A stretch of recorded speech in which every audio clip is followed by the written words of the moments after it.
Nii et juba on siin Iisraelis mõningaid muresid ja kriitikat. Jaki, mida see võiks tähendada Abrahami kokkulepete jaoks?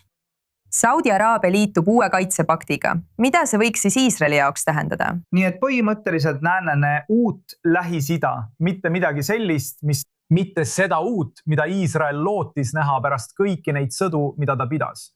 Ja see, mida me näeme, on kooslus, mis vastab Ameerika Ühendriikide muredele, sest Ameerika Ühendriigid ei suutnud Saudi Araabiat kaitsta. Ja me näeme, et Saudi Araabia teab, et Iraani oht on vahetu. Nad ei saa täielikult loota ameeriklastele, et neid kaitseksid. Nii et nad moodustavad mingisugust telge. Ja see on ka vastus iisraellastele ja Iisraeli hirmudele. Eriti kui me näeme Türgit, aga ka Pakistani. Nad näevad iisraellaste tohutuid võimeid. Iisraeli kardetakse väga. Ja ma arvan, et see on samuti vastus iisraellastele. Aga päeva lõpuks ma näeksin seda pigem majandusfoorumi või teljena, mitte sõjalisest vaatenurgast. Ja Ariel mainis juba, et Saudi Araabiat ründasid Houthid ning pakistanlased või türklased ei teinud selle peale midagi. Aga nad juba mõtlevad igasugustele marsruutidele, majanduslikele marsruutidele, mis mööduvad või liiguvad ümber. Ja Türgi mõtleb selle peale, Süüria on seal.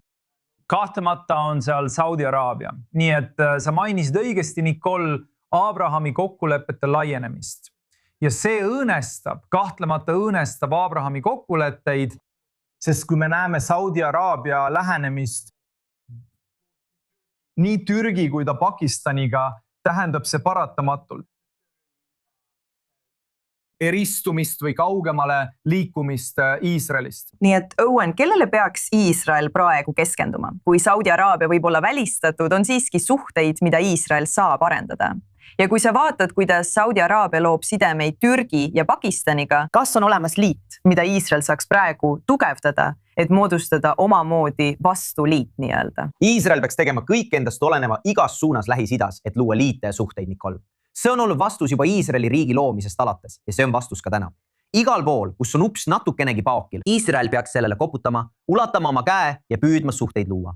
Araabia Ühendemiraadid ja Bahrein on ilmselged edulood ning oleme näinud, et need on ajaproovile vastu pidanud, sealhulgas ja eriti Iraagi sõja ajal. Mis puudutab seda, siis vaata, siin on ilmselgelt taotletud NATO kajasid, nii deklaratsioonis kui ka sõnastuses, et rünnak ühe vastu on rünnak kõigi vastu. Aga vaata erinevusi. NATO loodi 1947 aastal pärast teist maailmasõda, kui üks väga võimas riik, tõusev superjõud, Ameerika Ühendriigid, oli olemas ja Euroopa, mis oli sisuliselt hävitatud. Kahtlusi ei olnud. Ja kogu NATO 80-aastase ajaloo jooksul pole üldiselt olnud olukordi, kus erinevatel riikidel oleks olnud põhimõtteliselt erinevad huvid oma tegevusvaldkonnas. Ja just sellepärast ongi NATO liit. Jällegi, kui vaadata NATO ajalugu tervikuna, siis võib küll leida siit-sealt probleeme, eriti viimastel aastatel. Kuid tervikuna on see töötanud, toiminud ja olnud edukas. Siin on 3 riiki, kellel on väga erinevad ambitsioonid, eriti Saudi Araabia ja Türgi.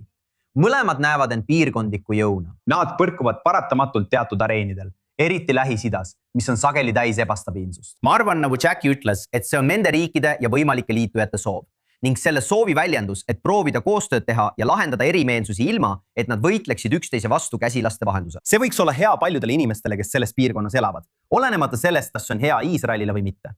Humanitaarses mõttes võiks olla hea, kui see toimib paljude jaoks selles piirkonnas. Aga kas on põhjust tahtlustada, et see ei pea ajaproovile vastu lihtsalt seetõttu, et igal neist riikidest on oma ambitsioonid ja eesmärgid, mis ei pruugi tingimata kokku langeda? Kindlasti on see alati midagi, mida Lähis-Idas edasi jälgida.